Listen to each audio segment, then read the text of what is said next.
Vincularon a 4 expresidentes mexicanos con la CIA. El cuarto presidente mexicano que fue empleado de la CIA acaba de ser revelado en unos documentos que fueron desclasificados por parte de la Agencia de Archivos de Estados Unidos. Y digo, ustedes saben cómo funciona esto, ¿no? La desclasificación de los documentos secretos sucede en un marco temporal. O sea, se establece a través de la comunidad internacional un marco de tiempo que protege los secretos de Estado, y después de un cierto tiempo esos documentos de Estado son desclasificados. Son desclasificados también de una manera silenciosa, no se habla mucho de ello. La desclasificación siempre sucede como un poco a obscuritas, escondida atrás de humos y así. De hecho, en este caso, los documentos que fueron desclasificados fueron documentos vinculados al asesinato de Kennedy. El asesino Lee Harvey Oswald, que fue el que vincularon a la muerte de John Fitzgerald Kennedy. Descubriendo esos documentos y leyendo en detalle esos documentos, había un comentario de en aquel momento alguien que trabajaba para la CIA que dijo: México pronto va a tener un presidente nuevo, un hombre que ha estado en control de nosotros durante muchísimos años. Después de eso, aunque no se mencionó por nombre directamente,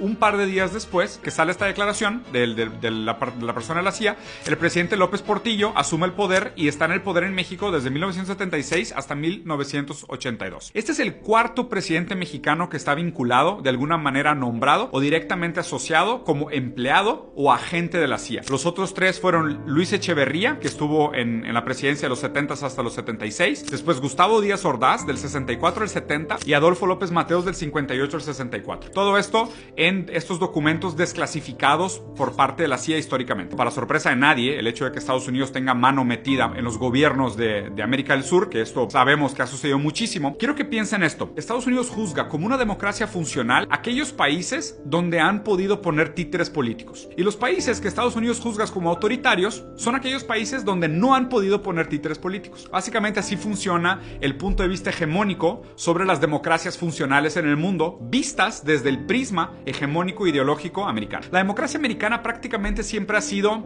les aplaudimos la democracia mientras ustedes voten por nuestro candidato. De hecho, esto lo dijeron textualmente de Pinochet. Textualmente la frase que dijeron de Pinochet en inglés era: "Yeah, he's a son of a bitch, but he's our son of a bitch". Esa es la frase que dijo el gobierno americano sobre Pinochet, ¿no? Y para esto, lo que me gustaría recordarles como al final de esta noticia es esta idea de, si las noticias a veces son falsas, imagínense la historia. O sea, con el tiempo que toma la desclasificación de estos documentos y todos los acuerdos y movimientos de poder geopolítico que sean por detrás de bastidores, y lo mucho que difícilmente llega esta información a ojos públicos, ¿qué tan falsa es la historia, sabiendo lo falsa que son las noticias que vemos el día con día? ¿Y qué implica esto en un sentido materialista histórico? Entender que muchos de estos gobiernos lo que estaban haciendo no era necesariamente defender los intereses ni democráticos, ni del pueblo, ni soberanos del país, sino que ellos estaban operando bajo la lógica de lo que sus jefes les decían, en este caso la CIA y el gobierno de Estados Unidos. ¿Qué tanta soberanía, qué tanta democracia se puede constituir? ¿Qué tipo de instituciones se levantan durante estos gobiernos que se levantaron en nombre y alineadas con los intereses del imperio anglo, y el legado que dejan? Porque muchas de las instituciones y decisiones políticas, incluso la política pública que se gestiona durante estos 4 mandatos, es política pública que tiene que sí o sí de alguna manera estar alineada con los intereses del imperio americano. ¿Y qué dice esto sobre la democracia? Y aquí no solo hablo de México, aquí quiero hablar de toda América Latina. ¿Qué dice esto sobre nuestra soberanía, sobre nuestras democracias? ¿Qué tan funcionales son? ¿Qué tanto hemos hecho nosotros como ciudadanos el papel de la construcción de nuestra propia soberanía histórica, de nuestras propias leyes, de nuestro derecho, de nuestro concepto de justicia, de la selección de nuestros mandatarios? ¿Qué tanto hemos estado en las manos de otros países, de intenciones poderosas y de lógicas sistemáticas sin saberlo?